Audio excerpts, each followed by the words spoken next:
Hello everyone, my name is Mario. In this video I'm going to be showing you how to unlock your videos from Zoom.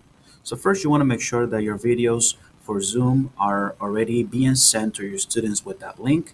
However, when the students receive those links, they are going to be locked. So here's how you unlock them. So what you're going to do is you're going to head over to zoom.us, and once you're here, you're going to head over to the far left here and you're going to click the fourth tab down. So one, two, three, four, go to recordings.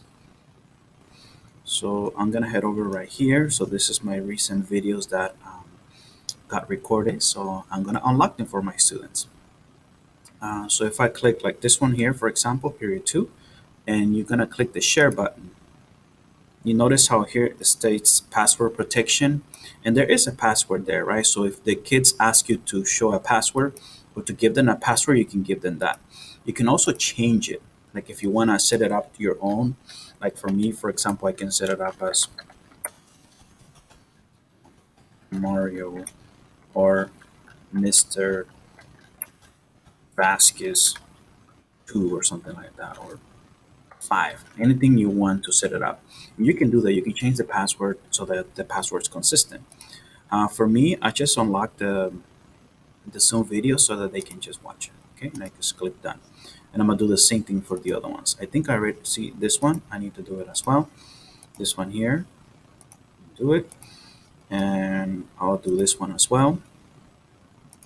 One, period 6, unlock it. And my period 7, I'm going to unlock it as well. Right? And then that is it. Now your videos are unlocked. Now, you don't have to share this videos with them because they automatically get shared if you click that option. If you haven't clicked that option, then you can actually do share it now. So for this here, you can download the files for you, and then you can also share the link. If you want to share the link, you can just go right here, copy share information. Okay, so you can just go here, and now you have the link that you needed. Okay, that is it for this tutorial. Please follow for more videos like this. See you in the next video.